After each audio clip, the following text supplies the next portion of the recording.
Bismillahirrahmanirrahim. Assalamu alaikum. This is Amanullah. You are watching my YouTube channel, Dr. Aman's video. I hope कि आप लोग खैर खैरियत से होंगे, ठीक ठाक होंगे. डियर व्यूवर, आज हम लोग लिटरेचर सर्च को डिस्कस करेंगे. That what do we mean by literature search. तो व्यूवर, हम जब कोई भी रिसर्च प्रोजेक्ट शुरू करते हैं, as I told you in my previous lecture, उससे पहले हमें एक इफ़ेक्टिव रिसर्च प्रपोज़ल लिखने की ज़रूरत होती है. रिसर्च प्रपोज़ल हम शुरू करते हैं प्रॉब्लम स्टेटमेंट से. जिस तरह हमने पिछले लेक्चर में डिस्कस किया कि हम एक प्रॉब्लम स्टेटमेंट, पहले हम एक प्रॉब्लम आइडेंटिफाई करते हैं, फिर उसमें या हम एक के बजाय डिफरेंट प्रॉब्लम आइडेंटिफाई करते हैं, उसमें से एक प्रॉब्लम सेलेक्ट करते हैं, उसको एनालाइज करते हैं, फिर उसके बाद उसको एक स्टेटमेंट के फॉर्म में लिखते हैं. तो ये हमारा रिसर्च क्वेश्चन या प्रॉब्लम स्टेटमेंट हो जाता है. अब उस प्रॉब्लम स्टेटमेंट को लेके हम लोग रिसर्च प्रपोज़ल लिखते हैं. लेकिन रिसर्च प्रपोज़ल लिखने के लिए हम लोग पहले जितना भी अवेलेबल लिटरेचर है, यानी कि जिन लोगों ने हमसे पहले रिसर्च किया है और फिर अपनी फाइंडिंग्स जो है वो पब्लिश की हैं, तो उसको हम लिटरेचर कहते हैं. तो हम उस लिटरेचर को थॉरली सर्च करते हैं, ठीक है, ताकि हमें सारे गैप्स का, कंट्रोवर्सीज़ का और जो है दूसरे बैकग्राउंड्स ऑफ द एरिया का, सब्जेक्ट एरिया का पता चल जाए. इसके लिए हम लोग क्या करते हैं, लिटरेचर रिव्यू करते हैं. और लिटरेचर रिव्यू के लिए ऑफ कोर्स हमें लिटरेचर सर्च करना पड़ता है. तो आज के लेक्चर में हम डिस्कस करेंगे कि हम लिटरेचर सर्च किस तरह करेंगे. थोड़ा सा रीड आउट करते हैं. A literature search is a systematic, again the word is important, it is a systematic process, it is not a random process कि आपने यहाँ वहाँ से चीज़ें सरसरी तौर से इकट्ठी कर ली. No, it is a systematic and of course it is a thorough, not superficial. It is a systematic and thorough search of all types of literature in your topic. ठीक है. all type of literature का मतलब ये है कि आप books को भी सर्च कर सकते हैं, आप पीयर रिव्यू जर्नल्स जो होते हैं, यानी कि जो जर्नल आर्टिकल्स होते हैं, उसमें से ओरिजिनल रिसर्च आर्टिकल भी हैं, उसमें से रिव्यू भी हैं, उसमें से शॉर्ट कम्युनिकेशन भी हैं और दूसरे पब्लिश मटेरियल भी हैं. तो इन सारों को आप थोरोली और सिस्टमेटिक वे में सर्च करते हैं, इसे लिटरेचर सर्च कहते हैं. और यू कैन से कि a literature search involve searching and compiling all the literature, again including book, journal and more available on a specific topic. ठीक है. अच्छा, जब हम लिटरेचर सर्च करते हैं तो इसका मतलब ये नहीं है कि जितना साइंटिफिक लिटरेचर पढ़ा है हम सारा सर्च करते हैं, नहीं. ये हम आगे डिस्कस भी करेंगे. हम सिर्फ रेलिवेंट टू और सब्जेक्ट जो लिटरेचर होगा, हम सिर्फ उसको सर्च करेंगे. It is carried out, of course, to identify knowledge gaps in a particular topic, which will then guide further research in that topic. पहला काम हम क्यों करेंगे? क्योंकि हमें गैप्स पता चल जाएगा कि इस क्वेश्चंस पे, इस एस्पेक्ट पे रिसर्च हुआ है, इस पे हुआ है, इस पे हुआ है, but still this is a gap कि यहाँ पे हमें ये गैप फिल करने के लिए हमें नॉलेज की ज़रूरत है. तो उस नॉलेज को गेन करने के लिए फिर हम रिसर्च करते हैं. It is also carried out to provide background in a study, as I told you, support methodologies, provide context or comparisons for discussions and many more things. One of the most important reasons to do a literature search is to have enough information to formulate a valid research question. ये बात बड़ी important है कि हम literature search शुरू करने से पहले भी एक रिसर्च क्वेश्चन लिखते हैं या प्रॉब्लम स्टेटमेंट लिखते हैं, और फिर after completion of literature search हम दोबारा उसी क्वेश्चन पे आते हैं कि आया ये क्वेश्चन हमारा वैलिड है, या इसको रिफ़ाइन करने की ज़रूरत है, या इसको रीस्टेट करने की ज़रूरत है या नहीं है. तो इसलिए यहाँ अपने कंफ्यूज नहीं होना. तो एक जो लिटरेचर सर्च का एक मकसद ये भी है, या इम्पॉर्टेंट रीज़न ये भी है, ताकि आपके पास एनफ इंफॉर्मेशन आ जाए in order to formulate a valid research questions.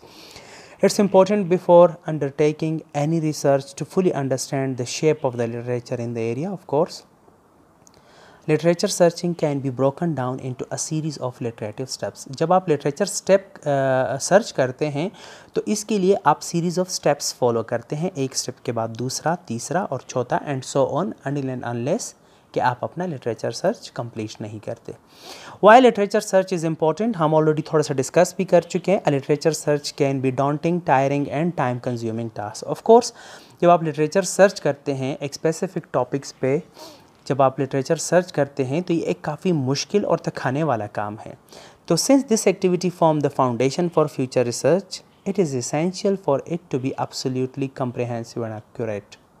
चूँकि आप इसके बेस पे फ्यूचर डायरेक्शंस लेते हैं अपना रिसर्च प्रोजेक्ट करने के लिए, तो इसलिए बहुत ज़रूरी है कि आपका लिटरेचर सर्च कंप्रहेंसिव भी हो और एक्यूरेट भी हो। अदरवाइज़ अगर आप लिटरेचर सर्च में एरर करते हैं तो it could mean that you have lost your precious time, resources and energy, क्योंकि आपको अपने फ्यूचर रिसर्च के लिए कोई डायरेक्शन नहीं मिल सकती। You could be carrying out research which has already been done। तो जब आप एरर करते हैं लिटरेचर सर्च में तो ऐन मुमकिन है कि आप कोई इस तरह का रिसर्च कर ले जो ऑलरेडी पहले हो चुका हो, या आप रिडंडेंट यूज़ कर ले, मतलब कि एक चीज़ ऑलरेडी हुई पड़ी है और आप उसे दोबारा रिपीट करते हैं, या आप कोई आउटडेटेड मेथडोलॉजी यूज़ करते हैं, आप अपने मेथड का सेक्शन को प्रॉपर तैयार ही नहीं किया, या आप कोई ऐसा एक्सपेरिमेंट डिज़ाइन करते हैं जो ऑलरेडी प्रूव हो चुका है कि इस तरह का डिज़ाइन जो है एक्सपेरिमेंट का इनएफेक्टिव है।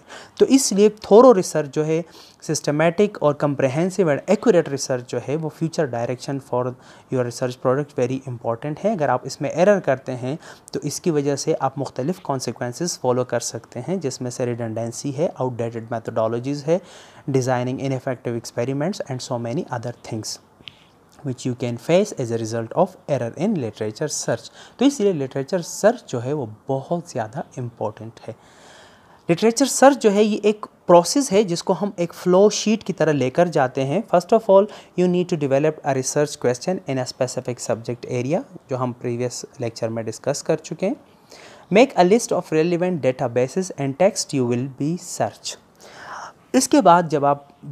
इसके बाद आपने, क्योंकि जब आप लिटरेचर सर्च करेंगे तो सर्च आप किसी सोर्स में करेंगे, ठीक है, तो इसलिए आपने एक लिस्ट बनानी है डेटाबेसेस की और दूसरे रेलेवेंट सोर्सेज की कि मेरे फील्ड के लिए ये वाले डेटाबेसेस और ये वाले सोर्सेज जो हैं ये ज़्यादा रेलेवेंट हैं, इसलिए मैं इनको इन सोर्सेज में सर्च करूँगा।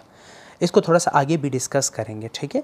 Make a list of relevant keyword and phrases. जब आप सर्च करेंगे तो जिस तरह आपने देखा होगा, आप रूटीनली आजकल हर बच्चा जो है वो गूगल करता है चीज़ें, तो जब आप गूगल करते हैं तो आप वहाँ पे कोई कीवर्ड लिखते हैं या आप कोई फ्रेज़ लिखते हैं, तो उसी को मैच करता हुआ जो गूगल है वो आपको मटेरियल प्रोवाइड करता है www से, यानी वर्ल्ड वाइड वेब से, ठीक है।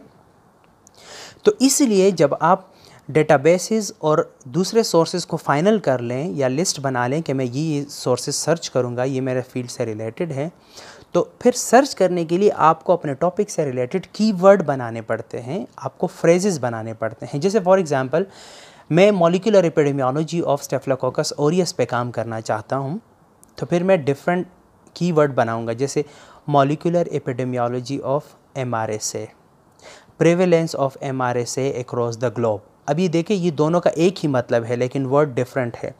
World wide prevalence of MRSA, epidemiology of MRSA across the globe, world wide epidemiology of MRSA on molecular level, ठीक है, जेनेटिक एपिडेमियोलॉजी ऑफ MRSA।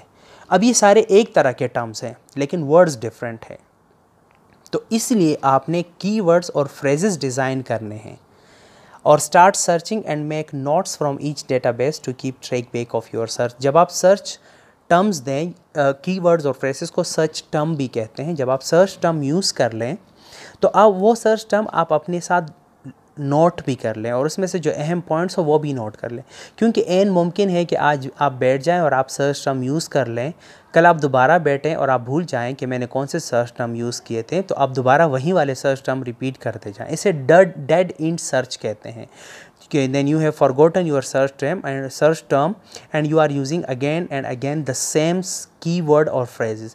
तो आपने अपने आप को डेड एंड सर्च से बचाना है, ठीक है। तो आपने इसका एक रिकॉर्ड भी बनाना है और जब आप लिटरेचर सर्च कर लें तो review the literature and compile all the result into a report, ठीक है। फिर revise your original research question if necessary. मैंने आपको कहा था आपने शुरू भी क्वेश्चन से करना है रिसर्च क्वेश्चन ने, और आपने अगेन एट द एंड अपने रिसर्च क्वेश्चन पे आना है कि क्या मेरा रिसर्च क्वेश्चन वैलिड है या उसमें कोई मॉडिफिकेशन, रीस्टेटमेंट की या किसी भी तरीके से रिफ़ाइन करने की कोई ज़रूरत है। Develop a well defined question. अच्छा, अब थोड़ा सा इन स्टेप्स को जो प्रोसेस फ्लो है या जो फ्लो शीट है इसको थोड़ा सा डिस्कस करते हैं।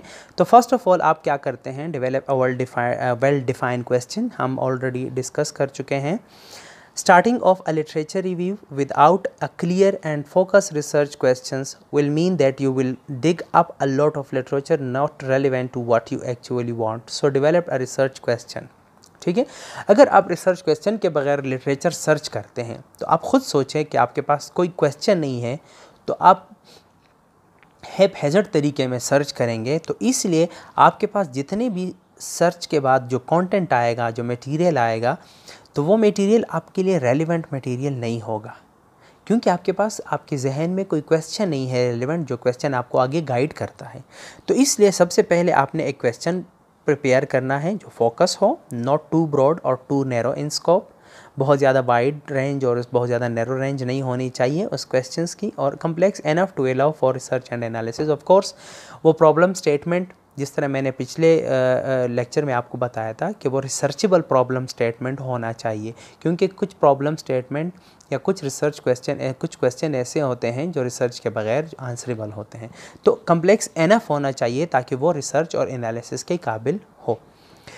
आफ्टर दैट आपने फिर सोर्सेज ढूंढने हैं कि मैंने जो ये रिसर्च क्वेश्चन तैयार किया, फॉर एग्जांपल लेट्स से कि हमने as a health care worker मैंने एक हेल्थ प्रोजेक्ट डिज़ाइन किया इन्फेक्शियस डिजीज़ पे, कोविड-19 की बात करते हैं, जैसे कि मैं कोविड-19 की साइन सिम्टम्स या इसकी प्रेवलेंस या इसकी ट्रीटमेंट पे कोई स्टडी करना चाहता हूँ। तो क्वेश्चन तैयार करने के बाद अब मैं देखूँगा कि कोविड-19 जो है वो हेल्थ और मेडिसिन से रिलेटेड है, तो मैं वो वाले सोर्सेज में मटेरियल्स लिटरेचर सर्च करूँगा जहाँ पे मुझे हेल्थ और बायोमेडिकल साइंसेस का लिटरेचर मिलता हो, क्योंकि अगर मैं फॉर एग्जांपल साइकोलॉजिकल वाले सोर्सेज में या उन डेटाबेसेस में सर्च करूं जो साइकोलॉजी के हैं या जो ह्यूमैनिटीज़ के हैं या आर्ट्स के हैं, तो वहाँ तो मुझे रेलिवेंट मटेरियल मिलेगा ही नहीं। तो इसलिए सबसे पहले आपने सोर्सेज को डिफ़ाइन करना है। So a primary source is published peer review research available in the form of book and journal. ठीक है, अब बुक और जर्नल जो है आपको नेट पे मुख्तलिफ डेटाबेसेस में मिलते हैं। थोड़ा सा मैं आपको ये बताऊं कि what do we mean by databases, शायद कुछ स्टूडेंट्स को आइडिया ना हो। डेटाबेस जो है it is an organise structure, it is an organise collection of data which is store and access electronically, यानी कि ये एक ऑर्गेनाइज फॉर्म है जहां हम डेटा को ऑर्गेनाइज करते हैं, वहां पे स्टोर करते हैं और उसको इलेक्ट्रॉनिकली ही स्टोर करते हैं और इलेक्ट्रॉनिकली ही एक्सेस करते हैं। कोई अलमारी टाइप नहीं होता कि हम उसमें जर्नल के पेपर रखते हैं। तो इलेक्ट्रॉनिक फॉर्म में स्टोरेज भी होता है और इलेक्ट्रॉनिकली हम इसको एक्सेस भी करते हैं। तो सबसे पहले सोर्स जो है वो पब्लिश और पीयर रिव्यू रिसर्च आर्टिकल का है जो आपको मुख्तलिफ डेटाबेसेस के फॉर्म में अवेलेबल होंगे। जैसे हम हेल्थ की बात करें तो मिडलाइन जो है वो बायोमेडिकल साइंसेस का एक बहुत बड़ा डेटाबेस है, जिसके लिए सर्च इंजन हम लोग पबमेड एक सर्च इंजन यूज़ करते हैं। मैं आप स्टूडेंट्स को रिकमेंड करूंगा कि वो थोड़ा सा अपना इंटरफेस यूज़ करके पबमेड और मिडलाइन का इंटरफेस भी देख लें। तो पबमेड जो है वो सर्च इंजन है, मिडलाइन जो है वो डेटाबेस है। तो मिडलाइन को सर्च करने के लिए हम पबमेड यूज़ करते हैं, क्योंकि पबमेड जो है वो बहुत ज़्यादा यूज़र फ्रेंडली है। ठीक है, सो आपने सोर्सेज आइडेंटिफाई करने हैं। Online databases provide access to publish work available on the web, जिस तरह मैंने आपको बताया अभी। एग्जांपल में पबमेड है which has more than 27 million citation for biomedical literature. Psycho info है which has 3 million record of a psychologically topic है। एजुकेशन रिसर्च इंफॉर्मेशन सेंटर है जिसमें एजुकेशन रिसर्च के बारे में आपको लिटरेचर मिलता है। तो इसलिए आपने पहले सोर्सेज देखने हैं कि मेरा टॉपिक किस चीज़ के साथ रिलेटेड है या मेरा एरिया ऑफ रिसर्च क्या है, तो उसी रिसर्च एरिया के डेटाबेसेस को आपने सर्च करना है। अच्छा, जब आपने सोर्सेज भी डिफ़ाइन कर लिए तो उसके बाद आपने राइट कीवर्ड बनाने हैं। जिस तरह मैंने आपको कहा कि जब आप कुछ गूगल करते हैं तो गूगल के लिए आप कीवर्ड देते हैं, ठीक है ना। तो इसी तरह अपने रिसर्च टॉपिक के साथ रिलेटेड आप कीवर्ड और फ्रेजेस बनाते हैं और वो बहुत ज़्यादा इम्पॉर्टेंट है कि जितना आप अपने कीवर्ड पे और अपने फ्रेजेस पे फोकस करेंगे इतना ही अच्छा और रेलिवेंट मटेरियल आपको मिलेगा.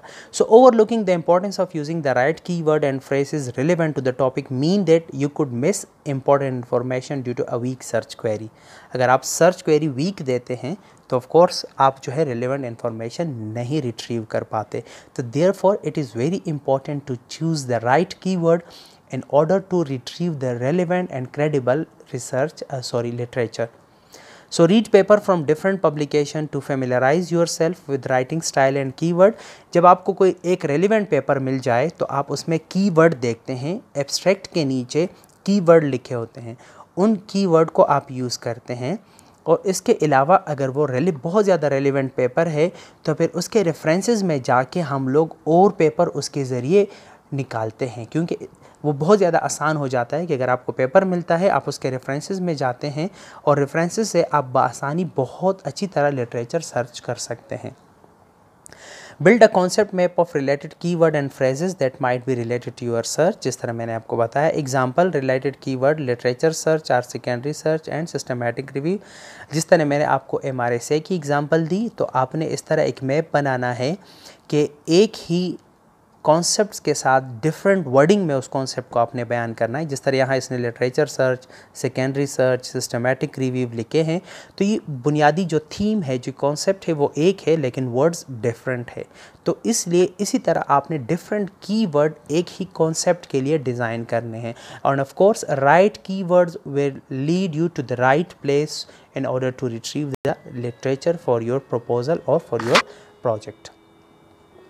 उसके बाद आपने जो लिटरेचर आप रिट्रीव करते हैं उसको आपने क्वालिटी के लिए इवैल्यूएट करना है, क्योंकि जब आप लिटरेचर रिव्यू कर लें तो उस लिटरेचर के बेस पे आप फैसला करते हैं, आप फ्यूचर डायरेक्शन लेते हैं. तो इसलिए उनकी क्रेडिबिलिटी बहुत ज़्यादा इम्पॉर्टेंट है, उनकी क्वालिटी बहुत ज़्यादा इम्पॉर्टेंट है. ठीक है, क्वालिटी को हम इस तरह डिफाइन करते हैं कि the degree of excellence is known as quality. तो जितनी उसकी एक्सीलेंस की डिग्री अच्छी होगी इतनी उसकी क्वालिटी अच्छी होगी. So you have got all the literature in place, but how do you know if it is reliable?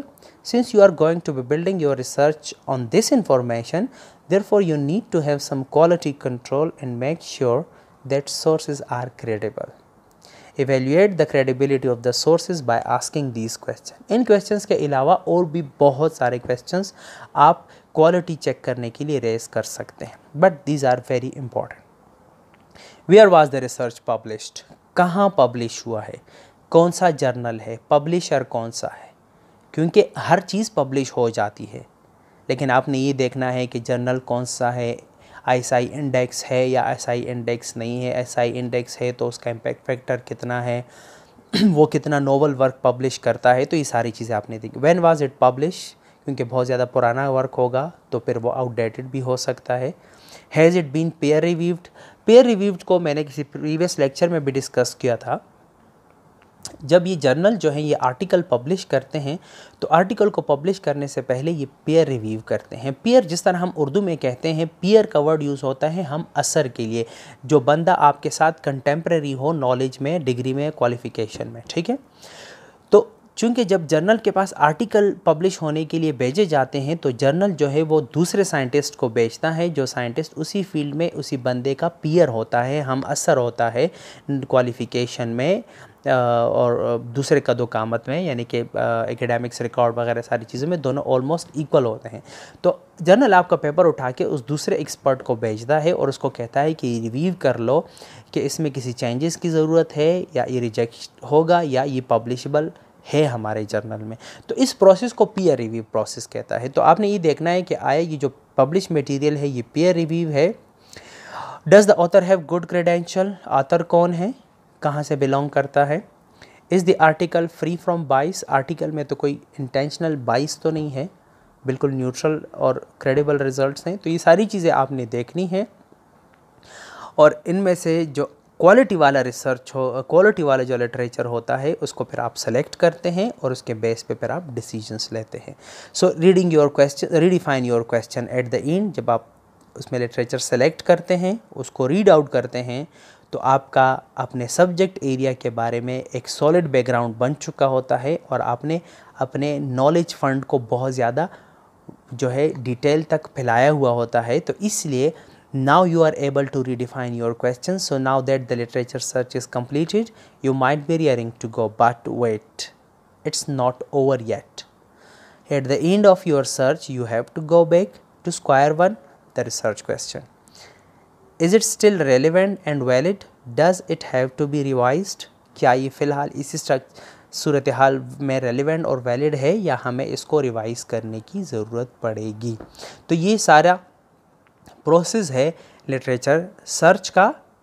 जब आप शुरू करते हैं रिसर्च क्वेश्चन से और अगेन आप आते हैं रिसर्च क्वेश्चन पे, तो this is process is known as literature search. और ये हमें ज़रूरत पड़ती है कोई भी लिटरेचर रिव्यू लिखने के लिए, डिसाइटेशन के लिए लिटरेचर रिव्यू लिखने के लिए, रिसर्च प्रपोजल के लिए रिव्यू लिखने के लिए बहुत सारी जगहों पे आपको लिटरेचर सर्च की ज़रूरत पड़ती है। Thank you so much. I hope कि आपको ये छोटा सा introduction about the literature search अच्छा लगा होगा। If you have any questions or suggestion you can write me, sorry मैंने यहाँ ईमेल नहीं दिया, you can write me at khuram@gmail.com। जिस वीवर ने अभी तक हमारे चैनल को सब्सक्राइब नहीं किया, I would request to please subscribe my channel doctor Aman's video and please hit bell icon in order to get notification for my latest videos. Thank you so much for watching my YouTube channel. Fi Amanillah.